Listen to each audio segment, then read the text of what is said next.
안녕하세요. 있잖아요. 개혁주의 기독교? 생각하면 좀 복잡하고 어렵게 느껴지잖아요. 근데 이 모든 걸 단 하나의 개념, 그러니까 마스터키 하나로 확 열어젖힐 수 있다면 어떨까요? 오늘 바로 그 핵심 열쇠가 뭔지 같이 한번 파헤쳐보겠습니다. 자, 그럼 본론으로 바로 들어가서 핵심 질문부터 한번 던져볼게요. 이 신앙체계 전체를 또받치고 있는 단 하나의 가장 근본적인 원리? 그 기초는 대체 뭘까요? 오늘 우리가 살펴볼 내용인데요. 먼저 그 기초가 뭔지 알아보고 거기서부터 하나님의 절대 주권, 그리고 구원의 문제, 나아가 기도와 고난에 대한 생각까지 차근차근 쌓아 올려볼 겁니다. 이 개념들이 어떻게 하나로 쫙 연결되는지 그 흐름을 따라오시면 됩니다. 자, 그럼 첫 번째, 기초부터 시작해볼까요? 보통 신앙의 출발점 하면 뭐 율법이나 어떤 규칙 같은 걸 떠올리기 쉽잖아요? 근데 이 자료에 따르면요, 시작점은 그런 게 아니라고 합니다. 훨씬 더 개인적이고, 뭐랄까, 극적인 순간이죠. 바로 한 사람의 인생 방향이 완전히 틀어지는 회심이라는 경험에서 모든 게 시작된다는 거예요. 그런데 여기서 되게 재밌는 반전이 있어요. 이 자료는 말이죠.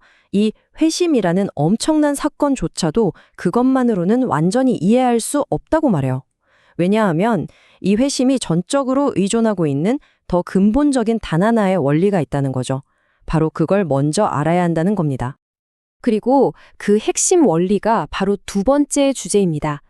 개혁신학의 가장 단단한 초석, 그야말로 모든 것의 기반이라고 할 수 있는 개념, 바로 하나님의 절대 주권입니다. 이게 그냥 신이 계시구나 하는 수준의 이야기가 전혀 아니에요. 하나님의 주권이라는 건 우주가 처음 생겨난 그 순간부터 심지어 오늘 아침 여러분이 겪었던 아주 사소한 일까지 그 모든 것이 하나님의 계획과 통제 아래에 있다는 정말 어마어마한 스케일의 개념인 거죠. 자, 그런데 여기서 정말 흥미로운 포인트가 나옵니다. 이 자료는 왜 하나님이 주권자인가라는 질문에 답하기 위해 자존성이라는 조금은 생소할 수 있는 개념을 가져오거든요. 이게 무슨 뜻이냐면 말 그대로예요. 스스로 존재하신다는 겁니다. 바로 이 지점에서 하나님과 다른 모든 존재의 근본적인 차이가 확 드러나는 거죠. 보세요. 저나 여러분, 이 세상 모든 것들은 존재하기 위해서 부모님이든 공기든 뭐든 다른 것에 의존해야 하잖아요. 근데 하나님은 아니라는 거예요.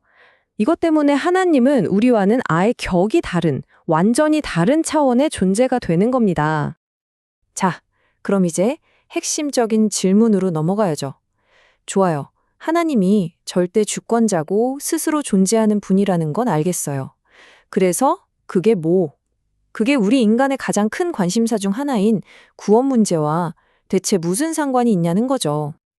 이 지점에서 자료가 제시하는 비유가 정말 강렬합니다. 한번 상상해 보세요. 어떤 사람이 깊은 늪에 빠져서 의식까지 잃었어요. 살려달라고 소리치는 건 고사하고 누가 손을 내밀어도 잡을 힘조차 없는 상태. 바로 이게 인간의 영적인 상태라는 겁니다. 그냥 좀 아프다거나 도움이 필요하다 수준이 아니라 스스로는 구원을 위해 아무것도 할 수 없는 완전한 무능력 상태에 있다는 거죠. 그렇기 때문에 이 관점에서 구원은 인간의 선택이나 노력의 결과가 아니에요. 이건 마치 처음부터 끝까지 하나님이 진행하시는 거대한 신적 프로젝트 같은 겁니다. 성부 하나님이 영원전부터 이 구원을 계획하시고 성자 예수님이 이 땅에서 그것을 완벽하게 성취하시고 그리고 성령님이 그 완성된 구원을 우리 각자에게 적용하시는 거죠. 처음부터 끝까지 전적으로 하나님의 작품이라는 겁니다. 이게 결국 어떤 결론으로 이어지냐면 어쩌면 듣기에 따라서는 굉장히 단호하고 좀 도발적으로 들릴 수도 있는 말인데요. 바로 우리의 구원에는 우리가 끼어들 틈이 단 1도 없다는 겁니다. 인간은 이 위대한 구원 사건에 그 어떤 것도 기여할 수 없다는 거죠. 자, 여기까지 오면 이제 슬슬 우리가 평소에 당연하게 여겼던 것들과 좀 부딪히기 시작합니다.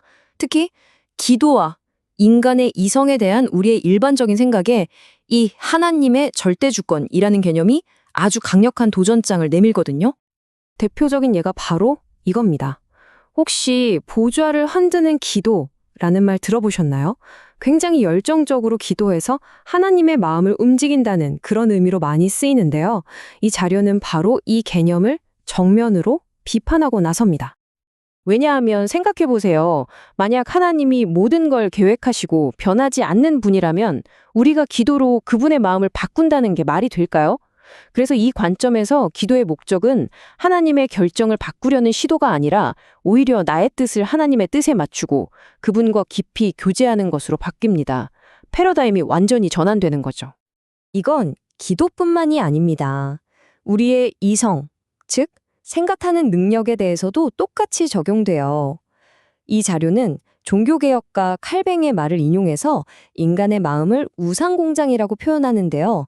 이게 무슨 말이냐면 우리 머릿속에서 끊임없이 가짜 신을 만들어낸다는 거예요. 성경이 말하는 하나님이 아니라 내 입맛에 맞는, 내가 원하는 그런 신의 이미지를 계속해서 생산해낸다는 거죠. 그래서 이 관점에서 인간 이성의 역할은 판사가 아닙니다. 성경을 딱 펼쳐놓고 이건 말이 되고 저건 말이 안 되네 하고 재단하는 역할이 아니라는 거죠. 오히려 탐정에 가깝습니다. 성경이라는 최종 권위 안에서 그 말씀이 대체 무슨 뜻인지를 이해하려고 노력하는 도구라는 겁니다. 최종 법정은 이성이 아니라 언제나 성경이라는 거죠. 자, 이제 아마 가장 어렵고 또 가장 현실적인 질문에 도달한 것 같습니다. 알겠습니다. 다 좋은데 이 모든 이야기가 우리 삶의 실제적인 고통과 비극 앞에서는 대체 무슨 의미가 있는 걸까요? 어떻게 적용될 수 있을까요? 이 질문에 답하기 위해 이 자료는 아주 특별한 이야기를 소개합니다. 뎃 드래곤 캔서라는 비디오 게임인데요. 이 게임을 만든 부모는 어린 아들이 암으로 세상을 떠나는 정말 상상조차 하기 힘든 고통을 겪었습니다. 그런데 놀랍게도 그들은 신앙을 버리지 않았습니다. 오히려 하나님의 주권에 대한 믿음 속에서 이런 결론에 이르렀죠. 하나님은 내가 지금 이 상황을 좋다고 생각하든 나쁘다고 생각하든 상관없이 모든 상황 속에서 선하시다. 이 고백이 바로 그들 이야기의 핵심 메시지가 되었습니다. 바로 이 지점이 정말 중요합니다. 그러니까 하나님의 주권이라는 믿음은요, 고통에 대한 명쾌한 설명서가 아니라는 겁니다. 네가 고통받는 이유는 바로 이것 때문이야 라고 알려주는 게 아니에요.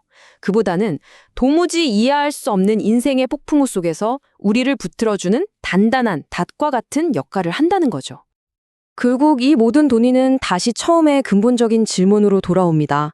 이 자료가 마지막으로 우리 모두에게 던지는 질문이죠. 만약 모든 것을 다스리시는 주권적인 하나님이 정말로 존재한다면 당신 삶의 진정한 주인은 누구입니까?